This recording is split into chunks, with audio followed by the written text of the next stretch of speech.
हर लड़के की चाहत होती है कि उसकी चांद सी महबूबा हो, हर लड़के की, खास करके स्कूल टाइम में। ऐसे ही एक लड़का था, रवि यादव था। क्या वो आज भी है? गौर से सुनिएगा मेरी बात को, आप लोगों को काम आने वाला है। आज भी है वो। उनकी चाहत थी कि उनकी चांद सी महबूबा हो, एकदम स्वीट हो, क्यूट हो, ऑसम हो, गोल मटोल हो, लोग देखे तो देखते रह जाए।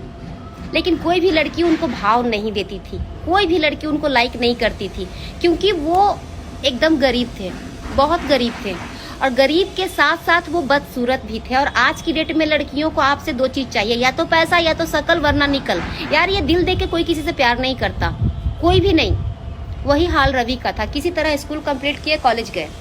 कॉलेज में गए तो वहां भी बहुत सारी लड़कियां थी, लेकिन कोई भाव ना दे। रवि के सारे फ्रेंड की बहुत सारी गर्लफ्रेंड थी, सबके पास गर्लफ्रेंड है, लेकिन रवि के पास नहीं है। बेचारा भगवान को कहता, भगवान बस एक गर्लफ्रेंड दे दो, फिर आपसे कभी कुछ नहीं मांगूंगा, कुछ भी नहीं, एक गर्लफ्रेंड। तभी उसकी लाइफ में एक लड़की आई, एकदम साधारण, सिंपल, नॉर्मल लड़की। रवि सोचा कि ना मिलने से अच्छा है कि कोई मिल रही है ना। दोनों बातचीत शुरू किए, बातचीत करते करते दोनों का प्यार बढ़ता गया, आसमान छूता गया प्यार। फिर दोनों कुछ साल बाद शादी कर लिए। शादी करने के बाद, गौर से सुनिएगा, शादी करने के बाद उसके घर में एक बहुत प्यारी सी बेटी आई। रवि अपनी बेटी का नाम प्यार से कोमल रखा, कोमल यादव। कोमल बहुत ही स्वीट थी, बहुत ही क्यूट थी। रवि अपनी बेटी से बहुत प्यार करता था। इस दुनिया में उसको अपनी बेटी से ज्यादा प्यार किसी से नहीं था। दो जिस्म एक जान थे। बेटी को इतना सा भी प्रॉब्लम आए तो रवि की जान निकलती थी। लेकिन रवि आज भी गरीब था और रवि के सपने आज भी अधूरे थे चांद सी महबूबा की। आज भी वो चाहत रखता है कि उसकी चांद सी महबूबा हो। तभी उसकी लाइफ में एक लड़की आई, एकदम चांद सी महबूबा। वो लड़की जैसे ही रवि की लाइफ में आई, रवि की लाइफ में तरक्की होना शुरू हो गया। एकदम तरक्की होने लगा, धन दौलत शोहरत सब रवि को मिलने लगा। अब क्या, रवि को लगा कि यार मैं पैसा कमा रहा हूँ, तरक्की आ रहा है। तरक्की इतना आया कि रवि एकदम स्मार्ट हो गया, पैसे के दम पे एकदम स्मार्ट। जैसे बॉलीवुड के हीरो लोग होते हैं ना, पहले कैसे दिखते थे, अब कैसे दिखते हैं, वही हाल रवि का था। रवि बहुत स्मार्ट हो गया। वो उस लड़की से भी शादी कर लिया जो उसके लिए लकी थी, चांद सी महबूबा, समाज से चोरी चुपके। शादी करने के बाद रवि का लाइफ एकदम हैप्पी हो गया। अब क्या चाहिए? दो दो बीबी है, जान से प्यारी बेटी है, धन है, दौलत है, शोहरत है, और क्या। लेकिन इंसान की जरूरतें कभी खत्म नहीं होती। वो कहते ना, ये दिल मांगे मोर, वही हाल रवि का था। रवि को लगा कि पैसा आ रहा है तो कहीं ना कहीं लुटाया जाए, गवाया जाए। विनाश काल विपरीत बुद्धि, रवि का भी वही हाल था। अब वो सोचा अब टाइम पास करूंगा, बहुत हो गया, गर्लफ्रेंड, शादी वादी सब बहुत हो गया, अब सिर्फ टाइम पास करना है, लड़कियों के साथ खेलना है। बंदा वही करना शुरू कर दिया। उसकी लाइफ में लड़कियां कोई भी आती, उसकी फीलिंग से खेलता, उसका दिल तोड़ता।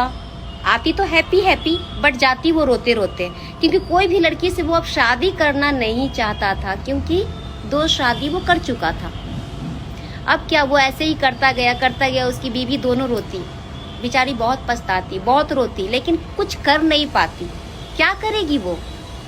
समय बीतता गया। रवि की बेटी बड़ी हो गई, शादी करने के लायक हो गई। रवि सोचा मैं अपनी बेटी को, कोमल को, बहुत अच्छे घर में शादी करूंगा। और वो अपनी बेटी को बहुत अच्छे लड़के से, बहुत अच्छे घर में शादी किया, एकदम धूमधाम से। अपने जिगर के टुकड़े को विदा किया। विदा करने के 6 महीने बाद रवि को कॉल आया, कोमल का, रवि की बेटी का कॉल आया तो उसकी बेटी बहुत रो रही थी। रो के कह रही थी, पापा मैं बहुत परेशान हूँ, पापा मैं बहुत दुखी हूँ, पापा मैं मर जाऊंगी, पापा मेरे पति का किसी के साथ चक्कर चल रहा है, पापा मैं जब भी कॉल करती हूँ अपने पति को तो वो बिजी रहते हैं, मैं कुछ बोलती हूँ तो मेरी बात सुनते नहीं, मुझे गुस्सा करते हैं, पापा कुछ करो, पापा मैं सच बता रही हूँ, मैं अपनी जान दे दूंगी पापा, अगर मेरा पति नहीं संभला, नहीं सुधरा तो मैं मर जाऊंगी पापा, मेरा दम बहुत घुट रहा है पापा मैं बहुत बेचैन हूँ पापा, मैं पागल हो जाऊंगी पापा, कुछ करो पापा। खूब गिड़गिड़ा के वो अपने बाप के सामने रोती रही, बहुत रोई वो, और बाप का कलेजा फट रहा था। जितना बेटी रो रही थी उतना बाप का तकलीफ बढ़ता जा रहा था। वो गुस्से में दामाद को फोन किया, दामाद से पूछा मेरी बेटी में क्या कमी है जो तुम मेरी बेटी के साथ ऐसा कर रहे हो, क्यों मेरी बेटी को रुला रहे हो? दामाद ने कहा खाली दिमाग शैतान का होता है, बेटी को बोलो काम में ध्यान दे, मैं अपना काम कर रहा हूँ, सक्की है आपकी बेटी। कोमल यादव अपने पति को बहुत समझाने की कोशिश की, बहुत कोशिश की, लेकिन वो अपनी हरकत से बाज नहीं आया। कोमल छत से कूद के अपना जान दे दी।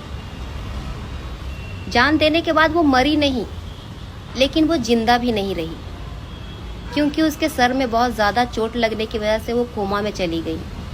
ना तो वो कुछ बोल सकती थी, ना तो वो चल सकती थी, ना तो वो बैठ सकती थी, सिर्फ और सिर्फ देख सकती थी और रो सकती थी, और उसमें कुछ नहीं था। ससुराल वाले उसको छोड़ दिए। 5 साल तक रवि अपनी बेटी की सेवा किया, 5 साल तक। कोमल यादव मेरी बहुत अच्छी सहेली थी। अभी कोरोना में उसकी मौत हुई है। ये कोरोना में अभी की बात है, 2021 की उसकी मौत हुई। उसका बाप हर रोज यही कहता है कि मेरे कर्मों की सजा मेरी बेटी को क्यों मिली, क्यों, मुझे क्यों नहीं। दोस्तों, मैं एक सच्चाई बता रही हूँ, इस दुनिया में मौत से भी बड़ी सजा अपने बच्चे को अपने आंख के सामने तड़पते देखना है, तड़प के मरते देखना है। उससे बड़ी सजा कुछ नहीं हो सकती दुनिया में। जिस तरह अच्छे कर्मों का फल तुरंत नहीं मिलता, ठीक उसी तरह बुरे कर्मों का फल भी तुरंत नहीं मिलता। एक बात बिल्कुल सच है, मैं बुजुर्गों से सुनी हूँ कि पास्ट एक बार फ्यूचर में लौट के जरूर आता है। तो किसी को तकलीफ उतना ही दीजिए जितना आप बाद में सह सकते हो, वरना तकलीफ किसी को मत दीजिए। किसी की भी बेटी हो, किसी की भी बहन हो, चाहे वो कोई भी हो।